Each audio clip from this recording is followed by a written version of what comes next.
Are off. Hello, my name is Brad Bodnerchuk, and welcome to the Half a Dozen Hospitality Podcast, where we discuss everything hospitality, from the food on the plate to the teams that make it happen and the community that drives this industry forward. On this podcast, we sit down and chat with some of the most exciting, inspiring, and innovative minds that make up one of the most dynamic industries that there is today. And today I have the pleasure of being joined by none other than Lydia Ryall. Welcome to the show. Thank you. For those of you that don't know, we are sat here at Cropthorne Farm in Ladner, and Lydia has been so kind to welcome me into what was once her apartment. Yes. Above like the sorting facility, I guess I'd call it, for lack of a better term. I walked in this morning and there were three lovely ladies downstairs sorting through what I learned was restaurant orders today. So is it every Wednesday is restaurant order day? Yeah. So tomorrow morning we're off on deliveries. So we try to get as much done today before tomorrow. Amazing. One thing I said to Lydia as well before we turned the mics on was, so Cropthorne has a stall at Farmers Markets, the Riley Park Market here in Vancouver. And I was there this past weekend and I was so blown away by the abundance of what was available from Cropthorne. And then walking in this morning and seeing, again, just the sheer volume that you guys have that you're able to provide to the community.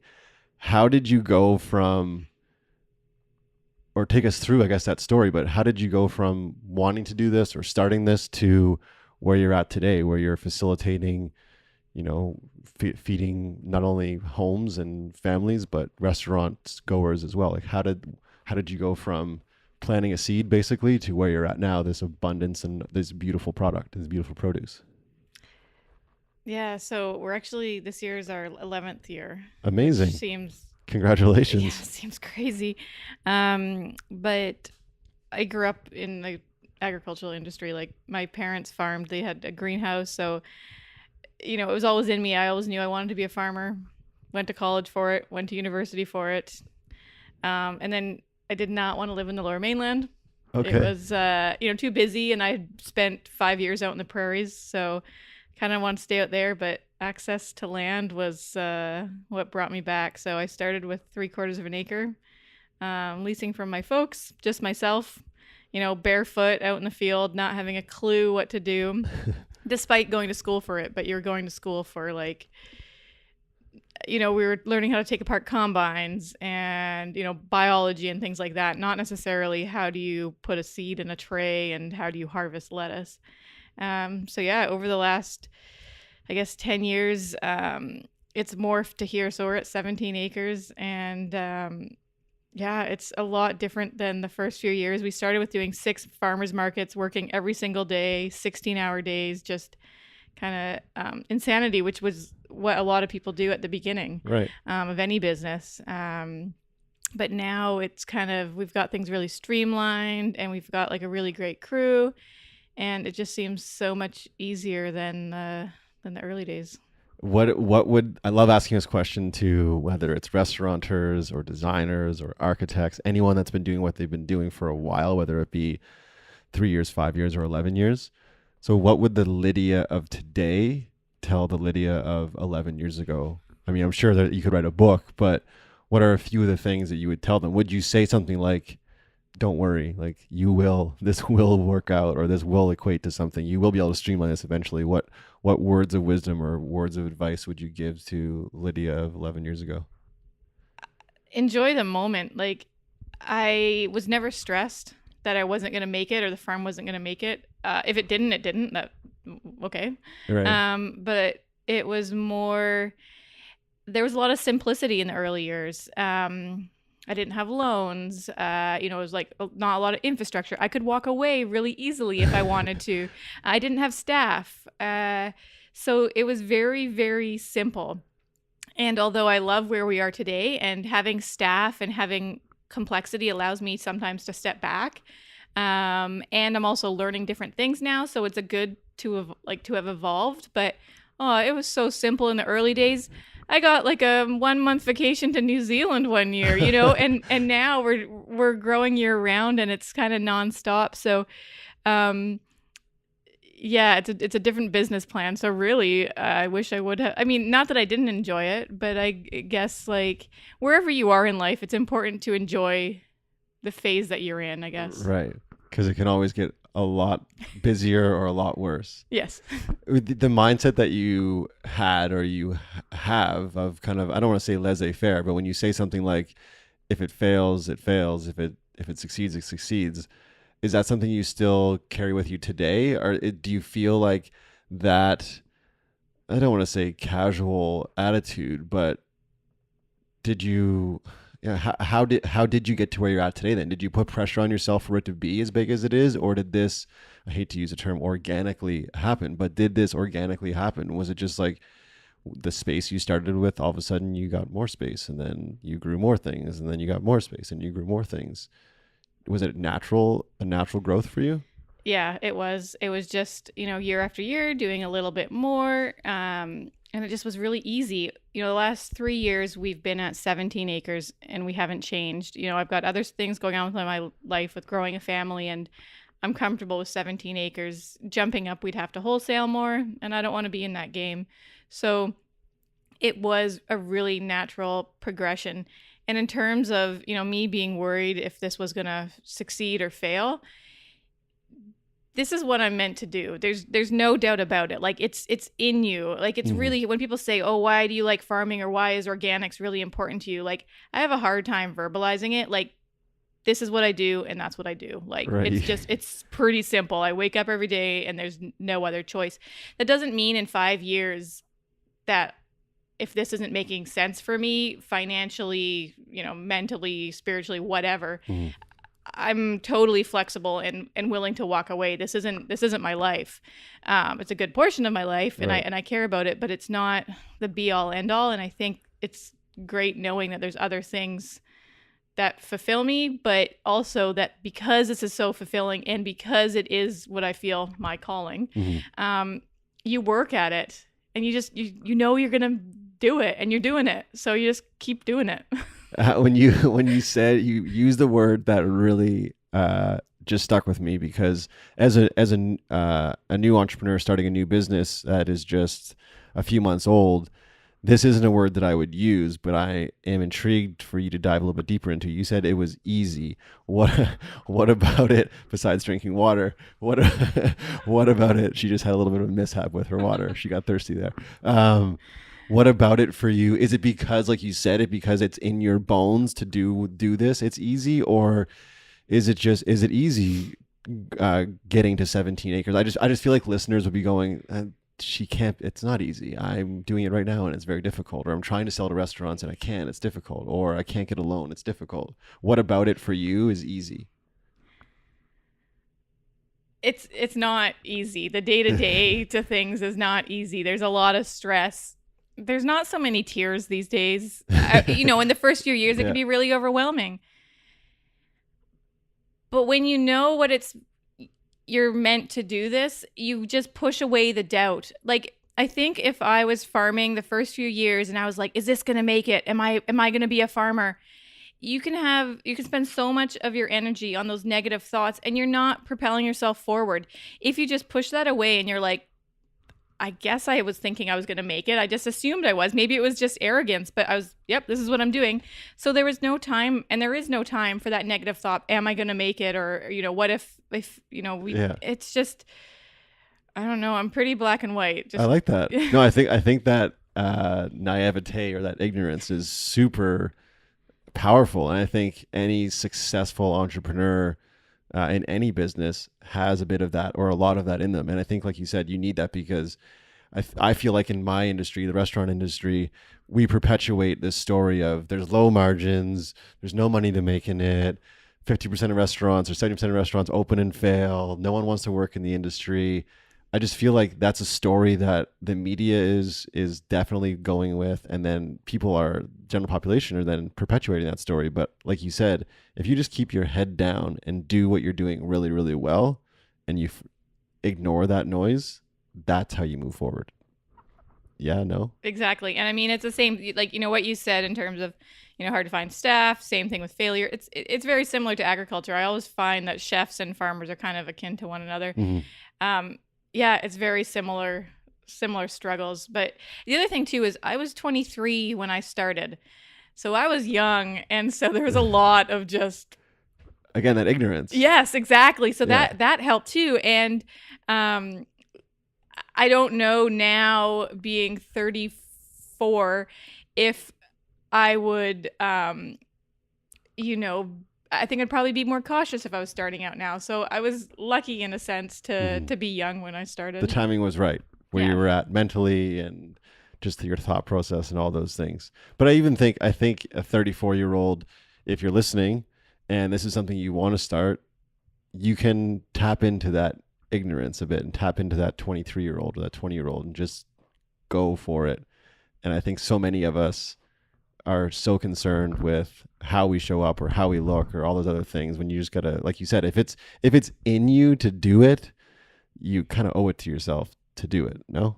Yeah, like I would be lost if I did. I wouldn't know what else to do. So sorry, finish your thought. Well, I'd say is that doesn't mean that, if one day I have an accident and I can't do what I'm doing, like life is over for me. Right. You find other things, but like this is it. I feel very, very fortunate to have found this at the age I did, and to be continuing it and to still have, excitement over it. Yeah. So that leads me to my next question, which is, what would you be doing if it wasn't this? Would you be? Oh no, that's me. God, that's a big faux pas. What would you be doing if you weren't doing this? If you weren't farming? I don't, in terms of specifics, I don't know. It'd be something outside. I grew up with my parents running their own farm, so probably being self-employed. I enjoy that. Ranching's always appealed to me. Sure, it's still farming. The thing is that I think agriculture is so ingrained in me. It's also super difficult to know what you want to do in agriculture. There's so many lives to live. Like, you could be on the prairies being a grain farmer. Mm-hmm. You could be in the Chilcotin, having, ranching. Like, there's so many possibilities. And that's what's sometimes overwhelming for me, is like, man, did I make the right choice being a veg farmer down in the Lower Mainland? And also, as I said, is like, I'm super adaptable. The Lower Mainland, to me, I'm a rural person, and it's hard living in the Lower Mainland. Things have changed a lot since I grew up here, and I don't know if I want to raise my kids here. It's a very busy place, and to me, being a rural person is important. And so if in 15 years I move to Saskatchewan and start grain farming, that's a possibility. Yeah. Like I'm not, to me, I will be farming. There's no doubt about it. Like, Right. that's in me, but the type of farming that I'm open to, because vegetable farming is intense. Like, it is really, really intense. Like, I have friends who are grain farmers. They spent like 3-4 months of the winter, in Mexico, Hawaii. And like in the summer, they get vacations because, they seed, sure, they're doing a bit, but like, it's not the insanity that veg farming is, or like market farming, I should say. So yeah, I don't know what else I do other than farming, something natural resourcey, or a different type of farm. But I'm not a school teacher or a doctor. Not like a movie star or a rock star or an athlete. Not in this life, no. No? No. What about the rural life speaks to you, and what about what's happening for you right now and around your environment makes you think that maybe in 15 years I would entertain that? Like, what is going on that you think maybe not ideal for you, your husband, and now your 2 kids? I mean, in terms of what I appreciate about rural life, it's the sense of community, your neighbors, helping each other out, the simplicity of kids on the school bus, having to be friends with your neighbor because that's the only kid around. Yeah, I just appreciate that, and the vastness, not having people everywhere. I go weeks without leaving the farm. I went 2.5 weeks the other week without hitting the main road on the island here. Like, and to some people that's insanity, but this is, I don't want to say sanctuary, but it is beautiful out here. I guess it's so fulfilling to me that I just great. don't need to leave. We grow our own food. We go to the liquor store once a month for a real good amount. Good haul.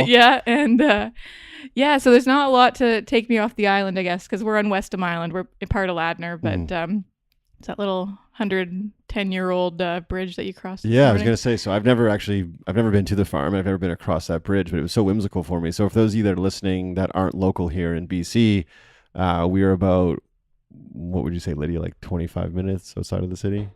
Depending on traffic. Depending on Yeah. So let's call it 35 minutes just to be safe. But what you have out here is this beautiful landscape of flat farmable land, and like you said, there's space, which is amazing.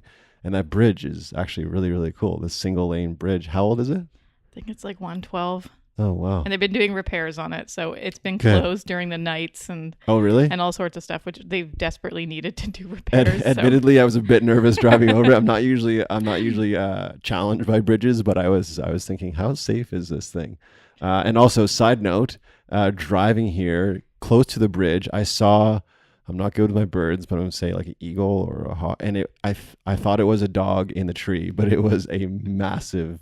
It would have been a hawk or an eagle. It would have been an eagle. Yeah. Yeah. And we've got, I mean, you can see them right now out the window. There's an eagle perched there. There's eagle nests. There's hawk nests. So there's quite a bit of raptors out here. So before we turn the mics on as well, we were talking about the realities of farming, and I've spoken now to a few different farmers that farm different things. We talked about Jill Azanza out at K&M Farms in Abbotsford, who does poultry.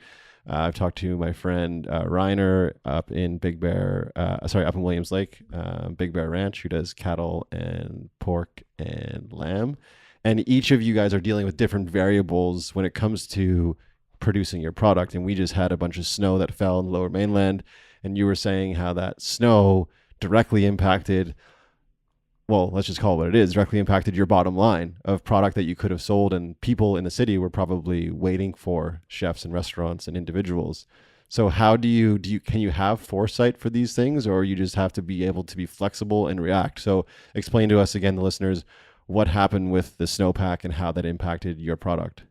Yeah, so we're on the Pacific Flyway, so we get a lot of waterfowl. Like, we're right at the mouth of the Fraser River, so bird pressure is pretty heavy here, whether it's snow geese or ducks. And so, yeah, when the snow fell, the only thing that was above the snow was things like kale, which was just about to do rapini, purple sprouting broccoli, some overwintering cauliflower. So it took a day or two for the birds to come in, but once they came in day and night, and we're talking hundreds and hundreds, just decimated that stuff. I mean, we tried to put cover up and or cover on, and tried to run them off, but I mean, you can't do that continuously. So yeah, it's frustrating. But it's interesting. You mentioned bottom line.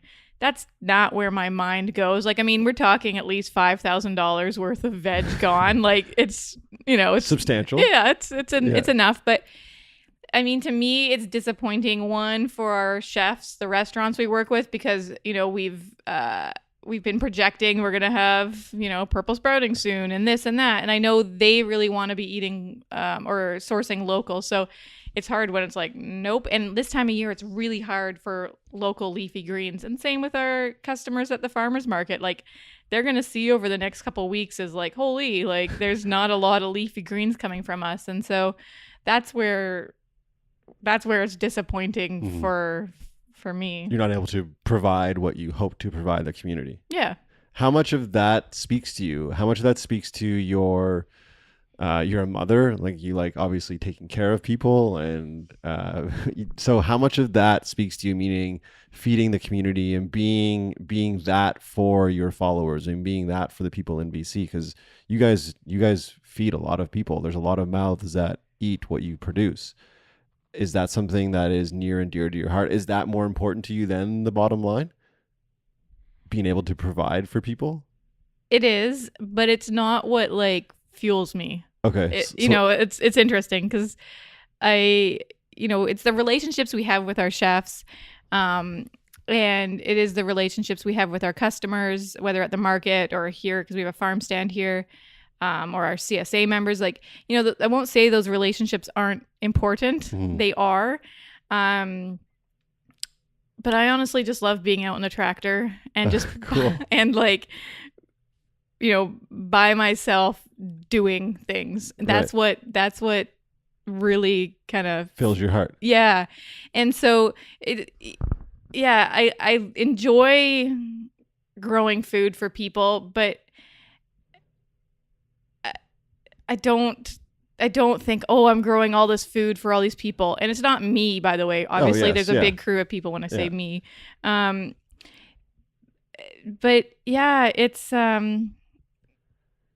not the be all end all for you. no, and it's not like this egotistical thing where it's like, oh, I'm growing all this food. You know, that's what I mean. It's like, oh, Right. like we're really Right. we're feeding people. Like that's what we're doing because we get to be out here and grow this. I don't know. It's a funny thing. It's just a byproduct of what you're doing. It's Yes. not like your big focus of like, No. oh my God, this is who we are to the community, and everyone needs us. And I know that's not the right necessarily answer either. Like, No. no, but it's my answer. But, you Yeah, know, in exactly. terms of being a business person, you kind of want to say, yes, I mean, the relationships are important to me, but like, that's not why I do it. If that's the question, is Yeah. like, why are you farming? It's not to feed the people of Vancouver. yeah, no, I think I appreciate that candidness, and I think the listeners will as well, and I think your consumers will as well. And knowing that what you're doing, like the actual practice of what you do, is why you do it. It's the moments of you out in the field by yourself, breathing in the air, looking down at the soil. These are the things that fulfill you. And knowing that if I can purchase product from you that will help to fulfill that story even more of you being fulfilled, then that's cool as well. And you're not saying that it's not important to you. It is, but it isn't your be all end all. The be all end all for you is those moments, that serenity you have in what it takes to produce those products. And it's being in the field, and it's being by yourself and being immersed. You said it exactly perfectly. Yeah. And it, oh, now I've lost my train of thought. That's what happens when you have a 6-week-old. Yeah, exactly. So we should probably give a shout out to that. Lydia is a new mother, the second time over, to a brand new 6-week-old. Can I ask how that all went? Was everything good? Baby, you healthy, easy, fine, fun, or? I really, I'm not a super motherly person. Okay. I probably would tell you I would have been happy not to have children. Okay. My partner is meant to be a dad. He's very nurturing. He's the nurturing one of us two, and not that I was against it, because I wouldn't have done it otherwise. Yeah, exactly. But it wasn't. I could have gone life without it, I think. It's the exact same story for my partner Lindsay, and I didn't have to, like, she's probably listening, I didn't have to like sell her on it. But she was the same. She was very happy in her life, and I could have been very happy as well. But I always wanted to be a father, and I always wanted to, like, again, nurture kids and grow them up and teach them those things. So how has that been for you now that you're 3 years and 6 weeks into it? You have a 3-year-old and a 6-week-old. Has that changed at all for you in regards to, have you tapped into a little bit more of that quote unquote motherly nurturing nature, or is it still, and that's okay if you haven't, but I was wondering, has it brought out anything in you where you're surprised? One of the other reasons I decided to have kids, and it was extremely selfish, but I have a hard time stopping work. Oh, okay. You know, when I met my partner, I slowed down a little bit, you know, took a day off, didn't work go those on a 16 date? hours. Yeah. Yeah, you know. And one of the reasons I thought I should have children was it was going to slow me down. What else was going to slow me down to give me work-life balance? Right. That doesn't mean life was not going to be fuller, Mhm. but it was going to shift where I was going to be focusing my attention, because I do not think as a just as a partner or being a single person, I would be able to do that myself. And that's a bit Right. sad in a sense, but I knew that having a child, it would force me to spend less time farming. I think that level of self-awareness is actually pretty cool, and you could have been very ignorant, right? And just ignored it. But the fact that you're aware enough, like, okay, if I want to slow down and achieve what people call this work-life balance, which I don't actually know if that's an actual thing, but to be aware enough to say, like, maybe this will work for me, and being open enough and willing enough to grant that wish to your partner is really cool as well. Yeah, and I think like it has like the farm, you know, and I think something too is when you're a business owner, or an entrepreneur, you can be really egotistical. Like the farm needs me. The farm always needs me. I'm the one that's holding it up. Right. In reality, doesn't need it you. just keeps moving. Your crew can handle it, no problem. And so, the farm is in such a better place. I had my daughter in 2016, and the farm is in such a better place than 2016 because I've had to let go. Yeah. I've allowed time for me to be thinking about other things or just having a clearer mindset, allowing my staff to grow, giving them more responsibility, which most employees appreciate. So, it's having children has been a benefit to farming, which to your business, yes, right? Yeah, yeah. totally. It's allowed you to again look at things through a different lens, which I think is so powerful, and it's challenging at times to be open to that, looking at things through a different lens. But what you can learn when you do that is just it's endless. And this with the ducks eating all that produce, I just can't stress about it when I have a 6-week-old cooing and smiling at me. Like I just, there's more to life than that. And Totally. I appreciate that so much more. So that's kind of to my point I was saying earlier. Do you think you could have got there? Could you have tapped into that new self-awareness of there are things bigger than ducks eating all that produce if you didn't have that beaming 6-month-old baby that just smells so good and looks so good and kind of looks like you, and you know what I mean? Like, do you think that would have happened, or was this the journey for you? Obviously it was, because it's what you're experiencing, but do you feel like there's any other way to tap into that mindset without having, I'm not saying everyone has to have a kid, because you don't have to have kids, but I feel like those giant shifts are what really we need in our lives to be even more aware.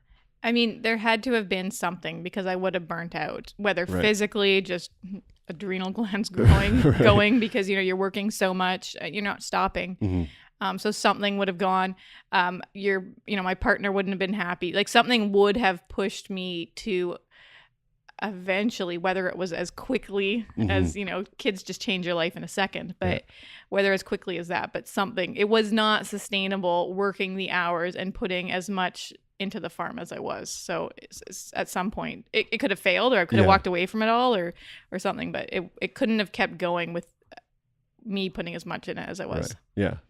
Yeah. Changing speeds a bit. I actually took a phone call on the way here, speaking with a local business owner. She has a small business, and she came up against some very challenging news yesterday that is dynamically going to affect her and her business, that quote unquote is kind of out of her control. Things like ducks eating your produce, arguably out of your control. How do you, and giving advice to entrepreneurs out there, people who are just getting into business, whether it's farming or any kind, how do you deal with those things? Because you can't just sit there and look at your baby, because you do have to deal with it at some point. So whether it's ducks eating produce or staff underperforming or things happening that may be out of your control, what is your call to action to resolve those things? Or how do you deal with those things? How do you address it, and how do you resolve it? There's so much work to be done each day on the farm. And so when something does come up, it's dealing with it right away. Maybe not right in that one instance if it's not the appropriate time, but dealing with it pretty quick, because I can't have negative thought or stress. In fact, I want a clear mind, because I want to be focusing on what's, important at hand. And so if I'm thinking about something stressful or negative, it's taking too much energy, and I really need to be focusing my energy elsewhere in a productive way. So that's the biggest thing, is not letting things simmer or taking weeks when, if you're having sleepless nights and things like that, trying to dealing with it as much as you can. And sometimes you need a few days to get that clarity, or you need to get your ducks in a row, whatever, but not letting it just sit there. Have you always been this way? I mean, when I say that, I mean, I've only just met you, and I've known you now for 29 minutes and 24 seconds, but you seem very mindful, and you seem very in tune with how you feel, and how you feel serves you and those around you and your business and your family. Has that always been your nature, or is it something you've come to grow into? Meaning, that negative thoughts don't serve you. That you serve yourself, and I'll say your community, meaning your family and your business, better if you stay in that kind of peak mindset. Have you always been that way, or is this something that's you kind of grown into this person? I think a bit of both, but it definitely is in In your bones. In my bones to just next. If something's not working or it is working, okay, move on. Or are you rose-colored glasses? Are you glass half full person, or are you the glass has a little bit of liquid in it? That's just the reality. Like I'm a bit of a pessimist. Oh, really? I am. I wouldn't have guessed that. So how does that show up for you then? I mean, it's interesting. We're in year 11. I still have, it's interesting. Do I doubt things? I don't doubt the farm's going to be successful, but, it's like I always want our farm stall. I mean, I guess it's just making sure we're successful and we're doing the best we can. But I'm always like, okay, is our farm stall looking as good as it can? Oh, man, why didn't we, our lettuce wasn't great this week? And just, I'm always wanting to improve. Right. And so I think that can. I don't know if that's pessimistic though. I guess not. But you just have a high standard that you want for yourself and for your business. Yes. And you hold everyone and your lettuces to that as well. Yeah, but I think in terms of maybe I'm a bit more negative that it's not like, oh, the farm stall looked really, really great. 95% looked amazing, right? And right. Sometimes it's not easy for me to think of that. I think about what needs improving. Okay. That's probably why you are the boss and probably why you run the business as opposed to working for someone else, because you look at those gaps and then you want to fill in those gaps. I guess I find myself a critical thinker. Yeah. Right? And I think, which is good. It does serve well, but I also, you don't appreciate and celebrate when things are going well or when staff are doing really, really good. It's not as easy for me to verbalize turn positivity. Yeah. What is because culture is something that I work on ad nauseum with my clients in the restaurant industry, building culture that creates traction in the industry so staff are engaged and invested in what's going on. Have you ever thought about how would you explain or articulate the culture that is Cropthorne Farm? Because you guys have quite a large team now of, I don't know, how many employees is it? I mean, we're in the off season right now, so we've got 3 or 4 full time, but in the summer our field crew's up to 9, 10. Right. So how do you buy into the whole culture thing, and what does that look like if you do? Yeah, absolutely. I mean, there is a culture here. I think the biggest thing is we like to work hard. Our whole crew likes to work hard. And that doesn't mean, though, not putting self-care away. My crew knows I really care about them. Farm safety is really important. I want them going home at the end of each day. That is just crucial. So there's nothing so important that, we can jeopardize somebody's life or their health. And so, years ago, if a staff asked for a summer vacation for 4 days, I'd be like, oh man, can the farm do it? Almost now it's yep, we can get by. It's important for all of us to have a life outside the farm. And so, there is a culture here, and it'd be interesting to ask the crew what they think. We like to have our heads down and get work done. Yeah, I noticed that this morning. The girls were just crushing it. They're like, hey, good morning. And then just right back to work, which was awesome. They probably could have used that as an excuse to go get their phones or text their friends or something, but they just kept on. Yeah. I mean, listen, we have staff parties.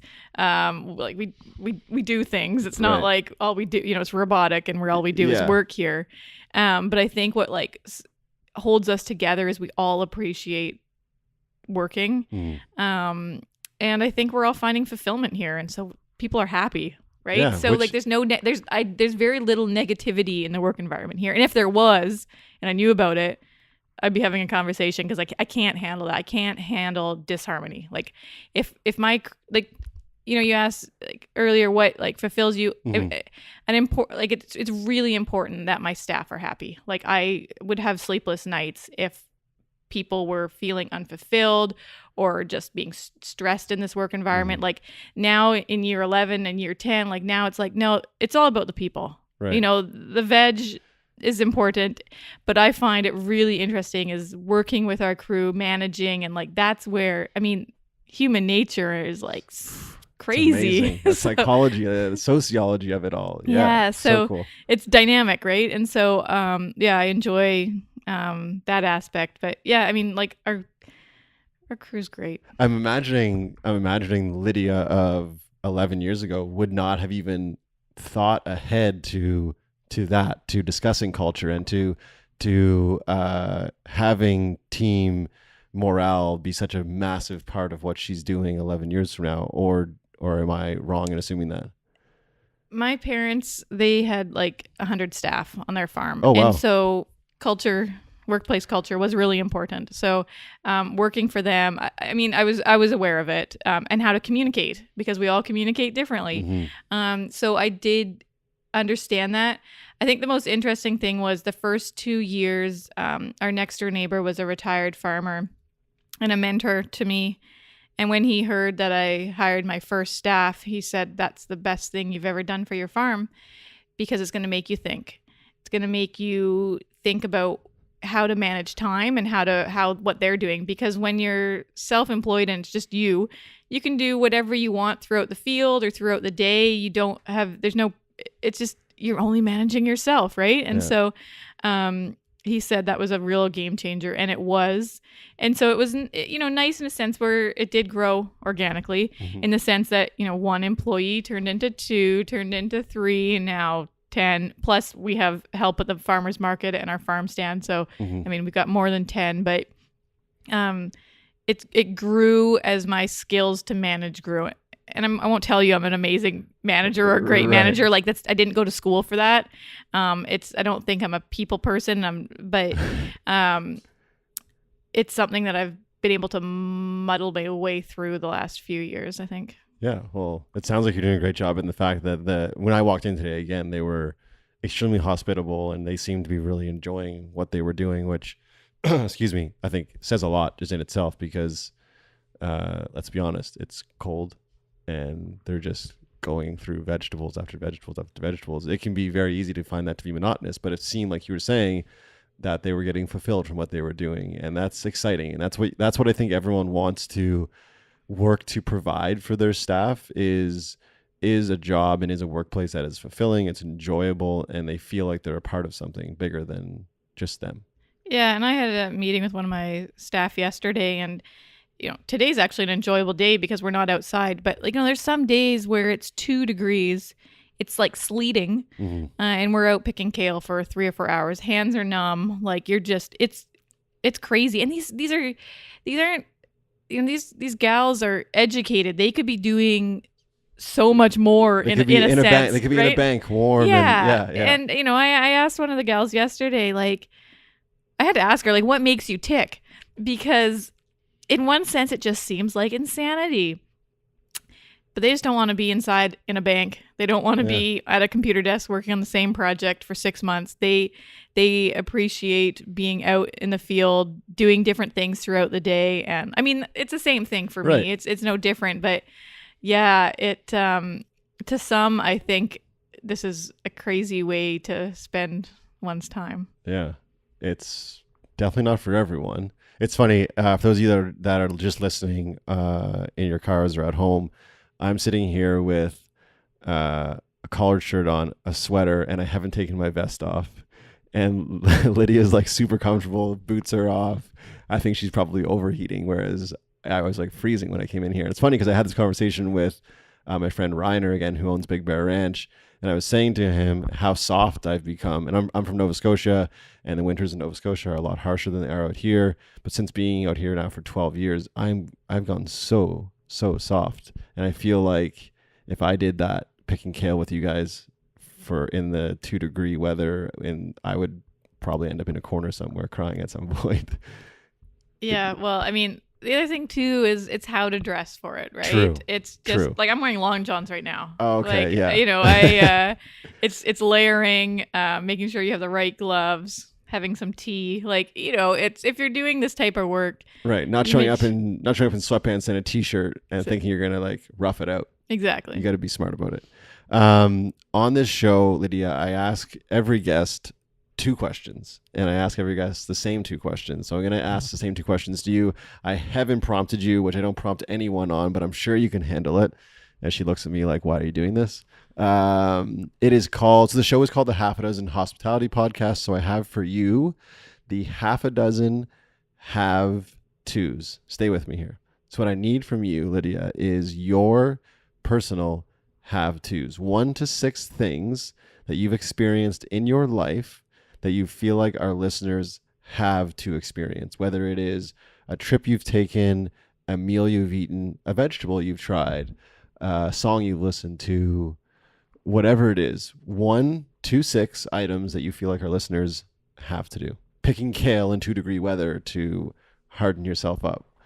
What might your 1 to 6 have-tos be? I think working on a farm there's a lot of value there. Mhm. Just seeing how your food is grown, whether you do it for a season, but I think there is a lot of value in that, whether it's just being outside and physically moving, or just really enjoying the food part of it. But I think that's a big part. Gosh, yeah. Anything else that you've done in your life? Doesn't have to be related to the farm at all. Anything, a book you've read, something you feel like our listeners have to do. I'm assuming you don't have a lot of time to read because you're being a mom and running a business and farming and all that stuff. I think, again, food related, Yeah. but food is really important. So I never like when we go to restaurants, if we go into Vancouver, because in the evening when there's no traffic, it's 35 minutes. Never skimping. Like, we'll go to some nice restaurants, and you always feel underdressed and people probably wondering why you're there. But They're not. Just so you're clear, they're not. They're not. But you always going for a really good meal. Like, that's I haven't eaten fast food in 15 years probably. Like, it's just I can't do it. Can we give a shout out to some of your favorite restaurants in town? So there's 2 places where I've had the best meal. Okay. So they're kind of, So one is Pilgrims over on Galliano. Yeah. We went 2 nights in a row because it was so amazing. I've never been. I've heard now you're the second person to mention it. And actually, our chef for our first dinner, it's coming up on the 23rd, Dan Larson, who owns Culture Craft Kombucha. Shout out to Culture Craft Kombucha. He mentioned he took his wife there and said it was just out of this world. Yeah. And it's Jesse and Leanne, and they're just really sweet people. Mm-hmm. They're not really showy, and I guess I really appreciate, now that I know them. I didn't know them at the time. They source from us now, but not at the time. So that was, and the other one was Kisa Tanto. Oh, so good. Oh, so Joelle, good. yeah, they do amazing things. What about Keys Tanner? Just the food or the room or everything? Yeah, it was everything. The food was to die for. But the decor and just, you really felt like you were in a time warp going into their place. So they've done a great job. Yeah, so their designer is Craig Stangetta from St. Marie. So shout out to Craig and his team. They do some amazing work. So he's done Savio Volpe and Pepino's and a bunch of beautiful restaurants in town. And Savio's another. Yeah. We've been there a few so times. Good. Oh yeah, so big throwdowns every time we go. Yeah. So you don't even worry about the money you're spending when you're going and eating. It's just you're having a really good meal and just enjoying the company you're with, whether it's just your spouse and 3-year-old running around, or a group of people. It's just Yeah, it's so important as well. And I'm a firm believer in, it's the one area of my life that I'm completely comfortable with paying top dollar. It's food. And that's a personal decision that I afford myself and my partner. We afford our household, whether it's we're shopping at the farmer's market or we're going out to dinner. We want to eat good food and we want to put good food into our body. And I am completely empathetic to people that maybe aren't in that situation where they can afford to shop at the farmer's market or can afford to go to Savio or Kisa Tanto. But if you ever do have the opportunity to vote that way, it's just amazing what you can experience and the flavors and the hospitality and all those things that you get when you go into those rooms. It's amazing. Speaking of that, I guess a segue is one of the reasons that I'm sitting here today with Lydia is her and Cropthorne Farm have been kind enough to come on board for a half a dozen dinner series, which you guys have heard me talking about a bunch lately, interviewing a bunch of farms and charities. So we're going to work with Lydia and her team for our dinner in December. Do you need to get that? Are you good?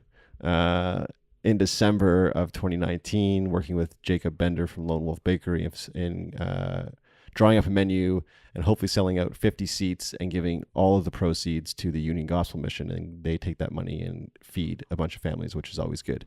Do you find that's something that is fulfilling for you? I'm assuming you get a bunch of requests from different charities to donate product. Is that a fulfilling thing for you to do? Are you challenged by that? Or are you like always on board to help out whenever you can? Yeah, we're always on board. It's kind of a no-brainer.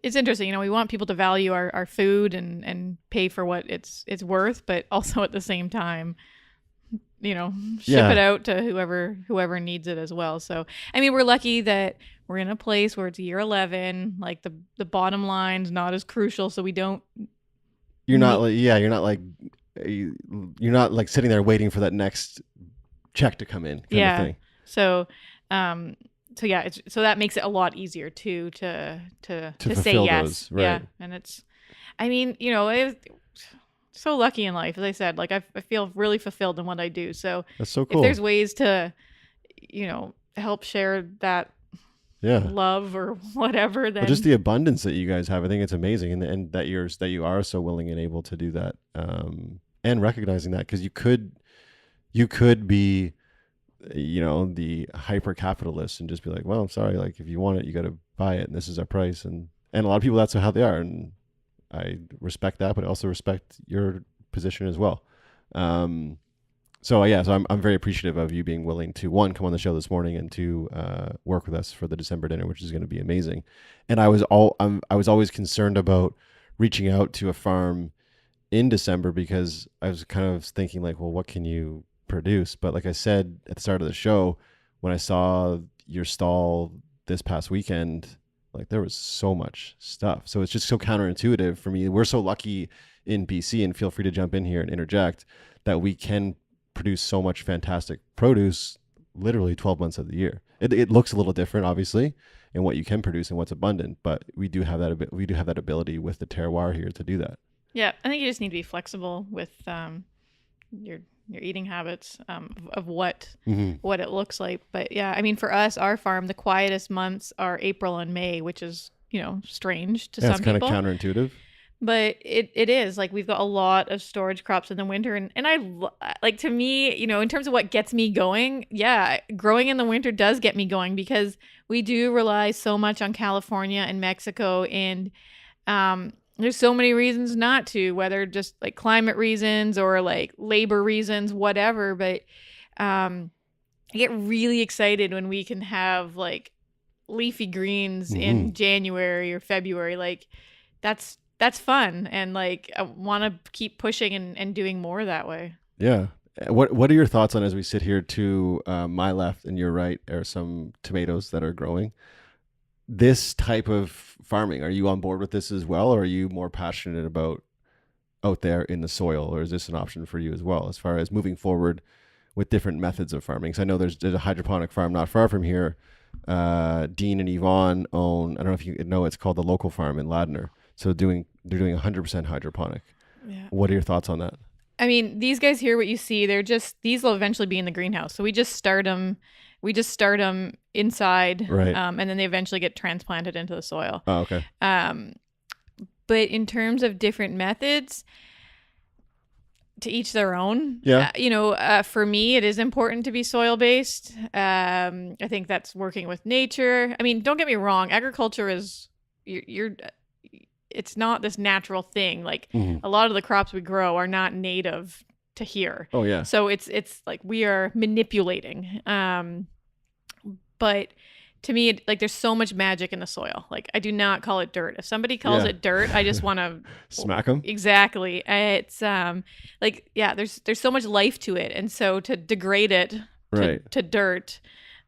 So for those of you listening, and this is where I do want you to interject, my understanding of the difference, if you said to me, Brad, what is the difference between dirt and soil? The difference is organic matter, correct? Is that like no? You're looking at me like I got it wrong. Please educate me. I think it's just a different term. Dirt is, to me, dirt is dirty. Like, you have dirt on your pants.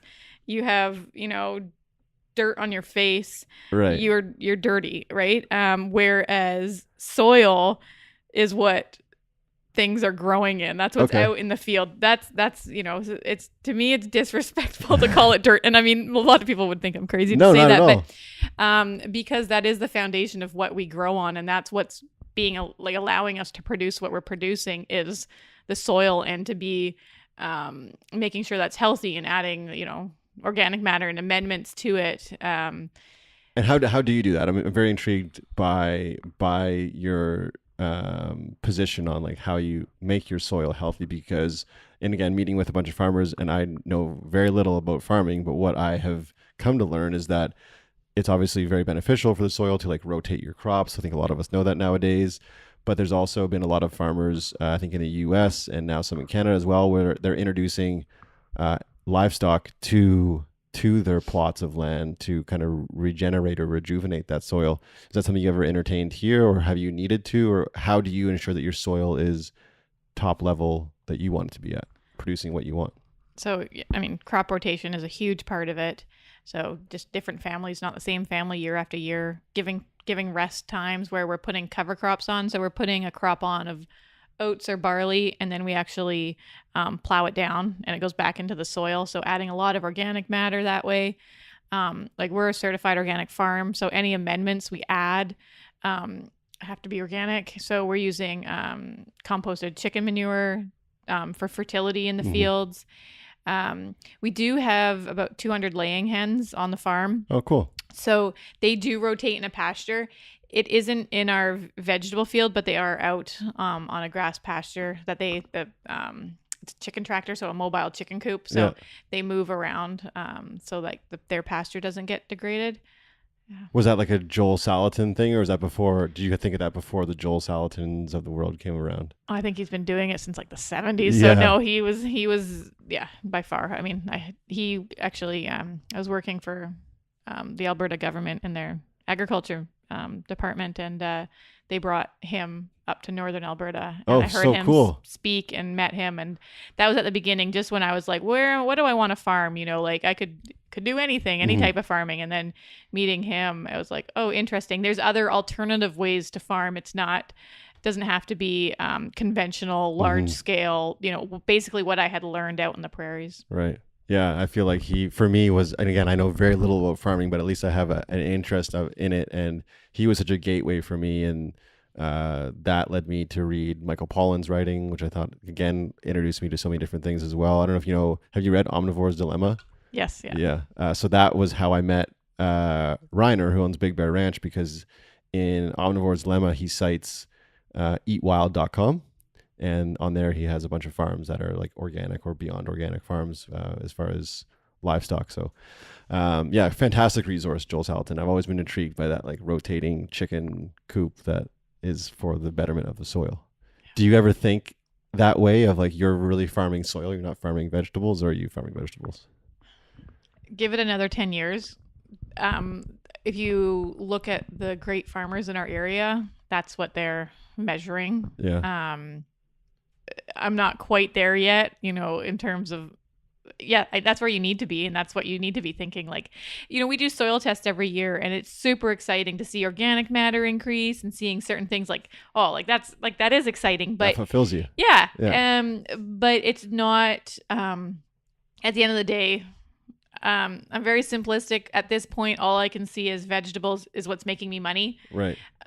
Soil, healthy soil. I've got little kids that hopefully want to farm, so healthy soil is what's going to be making money in the long run. But my mind's not quite there yet. I'm not thinking that ahead, but eventually that's really what you want to be farming, is healthy soil. You mentioned other farmers, great farmers, much like the great restaurants. Is there anyone that you want to, besides Joel Salatin of the world, anyone else that you kind of look to as a mentor, whether locally or internationally or in North America, that you think is doing something that I can learn from or the listeners can learn from? That you look up to, either their writings or what they share or how they farm? I mean, one really simple one is friends of ours, it's Fraserland Organics. They're in Delta. They're actually going to be starting a brewery. Oh, cool. They're growing hops, or they have hops, and then they also do malting barley is what got very them in. cool. So, really laid back farmers, really bright people. They're large scale organic, so they're probably the largest organic farm in BC, I'd imagine. What So are they doing outside of barley and potatoes? hops? Potatoes is their main crop. They do Okay. a bit of corn that they sell to a dairy farm, so for feed. They do peas and beans, but they've just really got it dialed. And I think a lot of people, they'll probably, if they ever listen to this, they'll probably laugh. No one ever has it dialed. Right. They really seem to just be doing so much right. They do a lot of research and they just. And who is it? Who is behind it? Who are the names? It's the Harris family. So Okay. Brent and Shelley is who we see the most, but Brent's brother and dad and Okay. more family members Yeah, are amazing. involved. So that's like a local one, and they've just been a good resource for us. In terms of who else? I mean, it's hard because, you can say like, oh, JM Fortier, in Quebec, like, wow. But I think for a lot of us farmers who are doing it and have our heads down, it's kind of like, ugh, rock star farmers. Like, come on, like you're making your money on like traveling around. Right. But nothing's wrong with traveling around and sharing your ideas. Like that's extremely important, especially for new farmers. But are those real farmers now? Like, how clean are Right. your hands? I mean, Right. my hands are pretty clean these days, but Right. I guess, like, to me, the inspirational people are the ones that are doing it. And I think especially down in the States, there's so many market farms that have been doing it for so many years, and like they'll be in their 50s and 60s now. And like, wow, like that's sustainability. Like you can farm for 10 years and get burnt out. You can do it for 20 years. And then it's like, nope, this is not for me. I'm doing, Right. It's not a good balance. But it's super inspirational to see the ones that have been doing it long enough that they just have it dialed and they've been able to step back and have a life outside. Like, wow, that's goals there. And the other ones too is people like our neighbors that are farming with their family. That's not easy. Like, it's not like, my sister's on our farm, my parents are around. Like, it's not easy farming with family. Like it can be difficult. So whenever you see a family farm, that's beautiful and wonderful and magical. There's a lot of work that goes behind. Yeah. So dynamic. Yeah. I mean, you've known these people your whole life, so you know how to push their buttons. So those are the inspirations. It's not these people who write books necessarily. It's Right. more low-key people I know, I guess. I don't disagree with that, but I've been saying on the show again for a while, I think you guys are next, meaning for a long time it's been the chefs that have been the rock stars. Looking at like Netflix right now, food is so sexy and it's all over the internet, whether it's YouTube videos or on Netflix. And I really do think that it's not going to be before too long where it's not me with my podcast gear knocking on your door. It's going to be a production company because they want to highlight and tell your story of who you are. I really do feel that was way because it's been chefs for so long, and now chefs are realizing that, and I think it's fantastic. They're realizing that if it wasn't for the farmers, they couldn't do what they do. I mean, you're seeing it on menus now. Your name is on a bunch of menus, on whiteboards. That to me is so nice that they're sharing and saying like where the product is coming from. But I think part of me very soon the public is going to want to hear more from people like you and like my friend Reiner, who is in his 70s and he's still farming, and he's like the most passionate man I've ever met. So I really do feel like people like you guys, whether you like it or you are going to be the ones that are held on a pedestal because what you're doing matters. And I don't say that lightly, because if it wasn't for, you see bumper stickers all the time, but if it wasn't for farmers, what would we be doing? Like, there would be no food. Yeah. So thank you for doing what you do. The last question I had for you was similar to the first one, the have tos, the half a dozen haven't yets, things you haven't experienced in your life. 1 to 6 things. Obviously, you've now been a mother twice. You've run a successful business now in its 11th year. What are some other things that you kind of have on your bucket list, if you will? When growing up, we would always take a 2-week vacation with my family. And so, we would be camping, like tenting in Montana. We'd be visiting Hutterite colonies in Saskatchewan. We'd be up in the Peace area of BC as kids. And so my parents really, even though they were farming, they were able to provide us some really great experiences. So that's really important, that even though summer's really busy, is to carve out time that we can explore. I'd love to road trip across BC. Canada, sorry, not just BC, across the country. Travel the world. I mean, as much as I said, I haven't left the farm in two and a half weeks. That doesn't mean I don't appreciate culture and want to see more. I'm not scared to leave the farm. Right. You're not a shut-in. No. Yeah. So, just explore the world and explore culture and people. Because it's not as easy to do right now.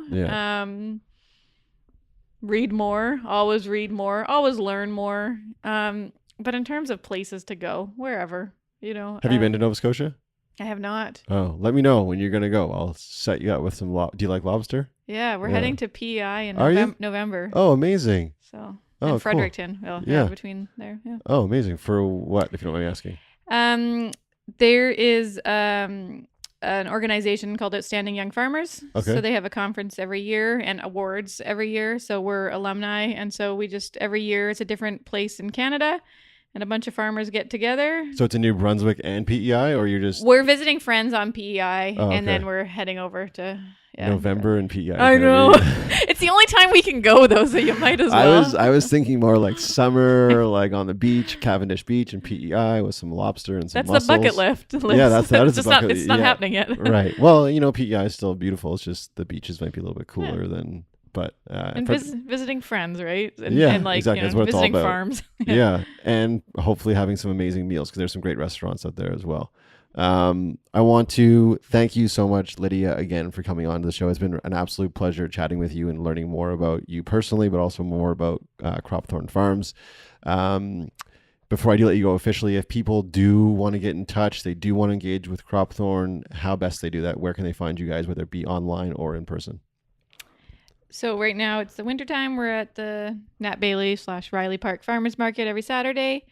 And other than that, you can just Google up Cropthorne Farm and you can find our website. I mean, we're pretty active on Instagram as well. So we try to share a bunch of photos each week. So you can kind of... Do you enjoy that aspect of the business nowadays or no? No. I mean, when you said like people coming out to the farm with camera crews and wanting that's horrific to me. I know. I think I actually saw your skin crawl when I said that. That's not why we do this. So it's not easy to, I'm a relatively private person. I don't mind opening up at all, but I'm not showy. It's got to be the right avenue. Yeah, and so it's hard to put pictures of myself on Instagram or sometimes it doesn't feel like work. Like it is work because it's marketing and all that. Like it's just hard to think that way. Like to me, work is physical. I can physically see me doing something. Whereas some of this more, I don't know. It's not tangible. Yeah. So I have a hard time with it. Although it's important. Like it is. There's no doubt about it. You can argue that it is and isn't. There's a lot of people in different industries right now that don't have Facebook accounts and their websites are garbage, but they just do what they do and they do it really well. Yeah. And they're kind of unapologetic. And that's why a lot of people either hire them for what they do or they buy other whatever it is. But I think it's wise of a business like Cropthorne to have a little bit of a social presence, because people do want to know, hey, like who is Cropthorne Farm, like what are they up to? And it's hopefully it should be something that isn't too much work to do to get your message across. Yeah, absolutely. And it's important to me too, like when we buy like chicken, like you mentioned Jill, like I know Jill, so it's like I feel comfortable. So and sometimes you don't actually get to know that person on like a personal level, but sharing that story is important. I want to know it as a farmer when I buy stuff. So I totally understand it's important to our customers. They want to know who we are and what drives us and who's working here, right? Yeah. There's total value in it. Right. But not something you're jumping out of bed to do, unfortunately. No. So you can find them on social media. You can find them if you're in Vancouver. You can find them at the local farmers market at Riley Park. And are people welcome to come? Oh, sorry. I wanted to mention as well, I don't know if this is going to get out on time. I know right now, if you sign up for a CSA, there's a discount before March, correct? That's right. Yep. But CSAs are available from Cropthorne. You can sign up on their website. And then, are people able to come to the farm? You mentioned there's a stand here. Yeah, so we have a farm stand. It is seasonal, so it's we're daily June to September, and then kind of as the season goes, we kind of our hours change. But we're basically open June to December, between 7 days and 1 day a week, depending on the time of year. Amazing. Again, I will say thank you so much, Jill, for having me out. Thank you guys for listening. And I will say before I officially end this, I do truly appreciate what you do. When I sit down with people like yourself, I get inspired. What we do is very different dynamically, but the way you approach what you do and your attitude is, again, very inspiring for me. So thank you so much for being so candid today, making time for me and the listeners as well. So thank you from the bottom of my heart for making time. Thank you guys again for tuning in as you do week after week. I truly appreciate each and every one of you. Until next time, you know what to do, guys. Be good and do good. That's it. We did it. Thanks. Thank you. You did so great.